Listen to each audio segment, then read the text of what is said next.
Τοποθέτηση. Εγώ πήρα τον λόγο τώρα, δεν κάνω ερωτήσεις. Τα είπα το πρωί με τους παράγοντες εκεί. Τους επισκέφτηκα, μου δώσαν τα στοιχεία που ήθελα. Δεν έχετε κάποιες απορίες δηλαδή? Λέω τις απορίες μου το πρωί, επισκέφτηκα τους παράγοντες του Δήμου επί μακρόν και πληροφορήθηκα λεπτομερέστερα για το νούμερο του προϋπολογισμού. Ωραία. Κατά συνέπεια δεν θέλω να κουράσω το σώμα με ερωτήσεις. Εγώ πιστεύω ότι ο προϋπολογισμός, και είναι και κοινή αντίληψη πιστεύω αυτό, αντικατοπτρίζει την εικόνα του Δήμου.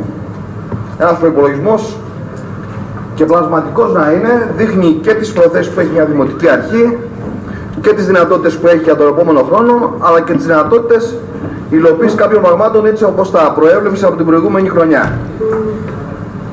Το δεύτερο είναι ότι αυτός ο προϋπολογισμός γίνεται σε μια περίοδο που συνεχίζονται οι πολιτικές εκείνες οι οποίες αφαιρέσανε το 60 και πλέον πόρους των Δήμων από αυτούς που πέρανε τα προηγούμενα χρόνια με τις πολιτικές των μνημονίων. Και όχι μόνο συνεχίζεται, υπάρχει και αυστηρός πέλεκης του παρατηρητηρίου επάνω στους Δήμους, στους οποίους, όπως εδώ πέρα αναφέρει και η εισηγητική έκθεση, δεν σου επιτρέπει να κινηθείς στα όρια τα οποία θα ήθελες σαν δημοτική αρχή. Πέρα από αυτό όμως, αυτή τη στιγμή οι Δήμοι μέσα στα στενά όρια των μνημονίων, έτσι όπως οδηγούνται, είναι παράδειγμα προς μίμηση και ο Δήμος ο δικός μας, θα οδηγούνται συνεχώς σε δανειοδοτήσεις προκειμένου να ισοσκελίσουν προϋπολογισμούς. Κατά συνέπεια, αν δεν είχαμε πάρει δάνειο, δεν είναι δυνατόν ο προϋπολογισμός να είναι ισοσκελισμένος. Θα μου πείτε, πρέπει να είναι ισοσκελισμένοι οι προϋπολογισμοί? Η άποψη δικιά μου είναι όχι. Και δεν πρέπει να είναι ισοσκελισμένοι, και αυτό ακολουθεί και το πνεύμα που υπάρχει στην κεντρική κυβέρνηση. Και στην κεντρική κυβέρνηση επιβάλλουν οι τροϊκανοί να έχει ισοσκελισμένους προϋπολογισμούς, αλλά όταν ο λαός έχει ανάγκες πρέπει να τις καλύψει αυτές τις ανάγκες. Και όταν μάλιστα η οικία εδώ πέρα αναφέρει επιλέξει το σχολιάσμα προηγούμενο εδώ πέρα στον κύριο Θανόπουλο, ότι επουδενή δεν πρέπει να αυξηθούν παροχές οι οποίες αφορούν την παιδεία, τον αθλητισμό, τον πολιτισμό κτλ. Αλλά θα πρέπει να τηρήσουμε το αυστηρά το γράμμα του νόμου.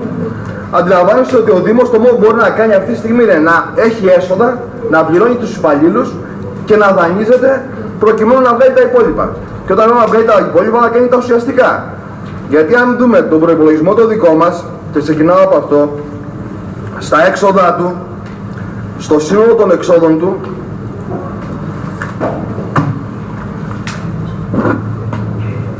έτσι, η πρόβλεψη που είναι 19 εκατομμύρια γενικά ο προϋπολογισμός μας, έχουμε έξοδα για επενδύσεις γύρω στα 3 εκατομμύρια. Με δεδομένο ότι την προηγούμενη χρονιά κάναμε 550.000, σε πρόβλεψη 4,5 εκατομμύρια. Δηλαδή ένα ποσοστό υλοποίησης γύρω στο 1 δέκατο. Εάν ακολουθήσουμε τον ίδιο ρυθμό φέτος, σε επενδύσεις ο Δήμος θα κάνει επενδύσεις 300.000. Και παίρνουμε ένα δάνειο 1.600.000, από το οποίο εγγράφουμε μια πρόβλεψη να πληρώσουμε διαταγές πληρωμής 700.000, και τα υπόλοιπα χρήματα θα πάνε για να βουλώσουμε τρύπες προκειμένου να μπορέσει ο Δήμος όσο μπορεί να σταθεί στα πόδια του. Αντιλαμβάνεστε ότι αυτό δεν μπορεί να συνεχιστεί επί μακρόν. Θα συνεχιστεί άντε φέτος, άντε και τον παραπάνω χρόνο. Τον τρίτο χρόνο δεν νομίζω ότι θα υπάρχει πλέον δυνατότητα με αυτές τις πολιτικές, εάν συνεχίζονται και επιβάλλονται με αυτόν τον τρόπο, οι Δήμοι να μπορούν να λειτουργήσουν. Άρα λοιπόν, η απόφαση την οποία έχει ψηφιστεί, αγαπητέ κύριε Τραχάνη, και πιστεύω ότι έχετε ψηφίσει και εσείς, και είναι έτοιμα όλης της τοπικής αυτοδιοίκησης, 8,5% του κεντρικού προϋπολογισμού να έρθει στους ΟΤΑ, θα πρέπει να είναι έτοιμα του Δήμου. Έτσι, αν διαφωνείτε με αυτό. Λοιπόν, δεύτερο ζήτημα, όσον αφορά τώρα λεπτομέρειες του προϋπολογισμού και κάποια ζητήματα τα οποία αξίζουν προσοχής και θα πρέπει κατά την άποψή μου να δούμε. Ένα ζήτημα είναι ότι, όπως είπα και προηγουμένως, καμία πρόβλεψη δεν υπάρχει από την κοινωνική πολιτική. Η κοινωνική πολιτική του Δήμου δεν μπορεί να βασίζεται στα 20.000 που ψάχναμε να βρούμε πώς διατεθήκαν προηγουμένως ο κ. Κοτσούλιας, ή σε ό,τι καλή πίστη έχει περιφέρεια ή όποια άλλα προγράμματα για να τρέξει πατρούλα να τα διανέμει στον κόσμο. Θα πρέπει να υπάρξει μια κοινωνική πολιτική τέτοια, στην οποία αυτή τη στιγμή το χυμαζόμενο λαό να τον στηρίζει. Και κύριε Δήμαρχε, με συγχωρείτε πάρα πολύ, προεκλογικά είχατε μιλήσει και για κοινωνικά παντοπολία, είχατε μιλήσει και για κοινωνικά τιμολόγια, Προηγουμένως κάναμε Δημοτικό Συμβούλιο για να εισηγηθούμε ότι δεν θα αυξήσουμε τα έσοδα, τα δημοτικά τέλη πριν 2 μήνες, αλλά κοινωνικό τιμολόγιο ακόμα δεν έχουμε δει. Μια σειρά ζητήματα δηλαδή τα οποία πρέπει να διέπουν τη φιλοσοφία του Δήμου, ούτως ώστε να αποτελέσει το τελευταίο αποκούπι. Κοιτάξτε να δείτε, είναι σωστό αυτό που λέει ο κ. Μελωνάς, ότι ο Δήμος δεν μπορεί να πληρώσει. Δεν υπάρχει δυνατότητα να πληρώσει. Όλοι σας, μα όλοι σας, ελάχιστοι πιστεύω εδώ μέσα, δεν έχουν πάνω από 2, 3, 4, 5, 6 διακανονισμούς σε διάφορες υπηρεσίες. Μην κοροϊδευόμαστε. Και πολλούς από αυτούς δεν μπορούν να τους πληρώσουν. Έτσι, και υπάρχουν και ληξιπρόθεσμες και πάρα πολλοί από εμάς έχουμε χρωστάμε. Και μας χώνται, ανοίγουμε την πόρτα το πρωί και έχει το χειρμό με ένα πάκο λογαριασμό. Αυτή είναι η κατάσταση. Άρα λοιπόν δεν υπάρχει, για να απαντήσω πάλι σε αυτό που είπε ο κύριος Τραχάνης, περίπτωση να λυθεί αυτός ο φάλιος ρόλος αν δεν απαλλαγήσει τις πολιτικές των μνημονίων και δεν θα τις αντιπαλέψει. Να τις αντιπαλέψετε και να βγούμε όλοι μαζί αύριο, μαζί με τους αγρότες και τους εμπόρους βεβαίως, να βγούμε στον δρόμο και να διεκδικήσουμε χρήματα, κύριε Τραχάνη. Αυτό εξυπακούεται όλοι εκεί μας. Μπράβο. Το πρώτο βήμα. Το δεύτερο βήμα που πρέπει να κάνουμε είναι αυτή την πολιτική να την ανατρέψουμε. Έτσι. Να την ανατρέψουμε, κανένας δεν λέει όχι. Τι προτείνετε, να πάρουμε τα πιστόλια, τι να κάνουμε? Κύριε Πρόεδρε, θα ολοκληρώσω. Είτε να αναπτύξουμε διάλογο ο κ. Στραγάνης, δεν είναι επαναστατική διαδικασία, δεν έχω καμία έτσι. Έχω και διάθεση να το αναλύσουμε το θέμα, να ακούσω και τις προτάσεις του, ας πούμε. Έτσι. Λοιπόν, δεύτερο ζήτημα. Ο προϋπολογισμός έχετε να υλοποιήσει ένα τεχνικό πρόγραμμα στο οποίο ουδής πρόεδρος από τους παριστάμενους γνωρίζει τι έργο προβλέπεται για την κοινότητά του. Δηλαδή, δεν προβλέπεται κανένα έργο με δυνάμεις του Δήμου να γίνει πέρα από αυτά που προβλέπονται από leader, και λέμε και ότι είναι και έργα δικά μας, έργα της Ευρωπαϊκής Ένωσης, λέμε ότι είναι και έργα δικά μας στον κόσμο. Έτσι, και από προβλέψεις που είχαν γίνει από προγράμματα ευρωπαϊκά. Ο Δήμος αυτή τη στιγμή δεν υλοποιεί τίποτα από δυνάμεις δικές του. Όταν λέμε ότι εμείς έχουμε μια πρόβλεψη γύρω στα 500 χιλιάρικα ουσιαστικά τον επόμενο χρόνο να κάνουμε επενδύσεις. Που σημαίνει τι αυτό? Δήμοι άλλοι, κοιτάξτε να δείτε. Διάβαζα τον προϋπολογισμό του Δήμου Πατρέων. Εγώ με τον κύριο Πελετίδη διαφωνώ ιδεολογικά σε πάρα πολλά ζητήματα. Ο Δήμος της Πάτρας όμως, το οποίο τον προϋπολογισμό το ψηφίσαν και παρατάξεις αντίθετες προς αυτόν, έχει το εξής. Πήρε δάνειο. Το πήρε δάνειο για επενδύσεις, δεν πήρε δάνειο για να πληρώσει παλιά χρέη. Ο Δήμος της Πάτρας, και τα αναφέρω τα παραδείγματα γιατί είναι δίπλα μας. Έτσι, με τα πενιχρά μέσα που έχει, παρόλο που εσείς ισχυρίζετε ότι έχει μεγάλο πληθυσμό, λες και δεν πληρώνει τέλειο ο Δήμος της Πάτρας, μόνο εισπράττει. Έτσι, μπόρεσε και κατώτασε και έφτιαξε πληροφοριακούς σταθμούς σε αυτή την Ελλάδα της μιζέριας, αυτή τη στιγμή. Εμείς τι δυνατότητα έχουμε αυτή τη στιγμή να προσφέρουμε στα φτωχά παιδιά να έρθουν στον παιδικό σταθμό δωρεάν? Μηδέν έχει ο Άκης. Αφού είναι τα χέρια του έτσι, από τον προϋπολογισμό. Τι δυνατότητα έχουμε σε αυτή τη στιγμή να φτιάξουμε προγράμματα ούτως ώστε να απασχολούμε σε ευρωκομμουνιακούς σταθμούς παραπάνω παιδιά? Μηδέν. Ο Δήμος Πάτρας γιατί μπορεί και το κάνει? Γιατί άνοιξε εγκατελειμμένα κτίρια και μπόρεσε και στέγασε εκεί παιδικούς σταθμούς?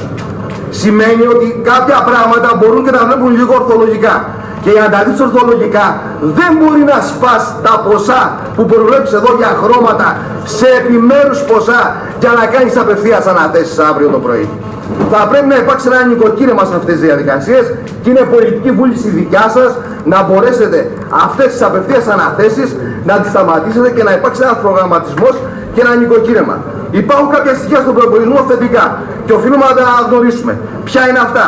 Το ότι για πρώτη φορά, τουλάχιστον όσο είμαι εγώ δημοτικός σύμβουλος, βλέπετε να αγοραστούν κάποια μηχανήματα και με τη δέσμευση τα χρήματα αυτά είναι από τη ΣΑΤΑ. Για να μην μπλέκουμε με διαδικασίες που θα πάνε τα λεφτά της ΣΑΤΑ όταν τα ψηφίζουμε σε τι κατανομές. Αλλά δεν αρκεί αυτό. Θα πρέπει να μάθετε να κάνετε επιτέλους διαγωνισμούς σε αυτό το Δήμο και όχι απευθείας αναθέσεις.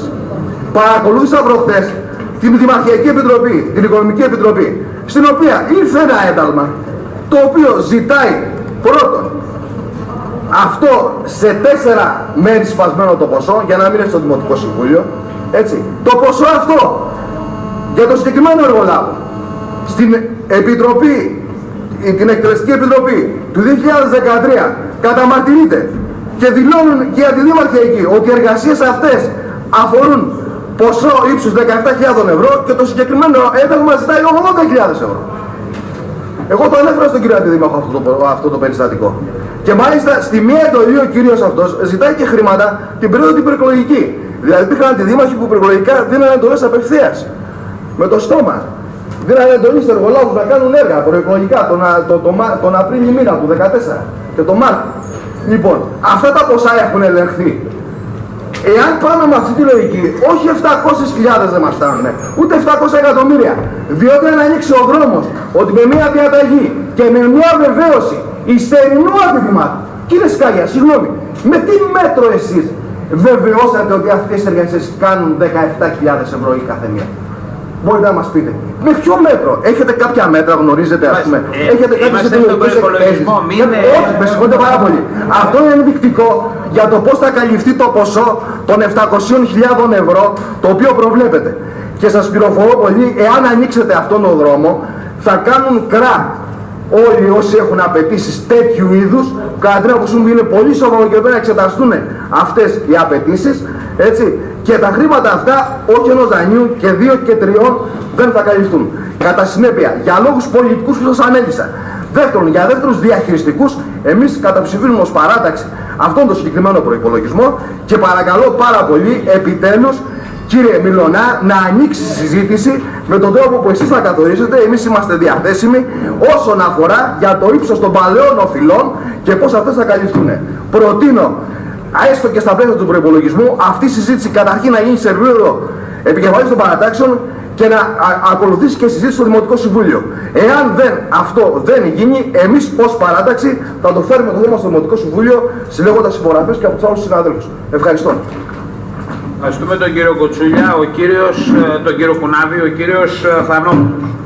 Ναι, κύριε Πρόεδρε, καταρχήν να καλησπερίσω όλους.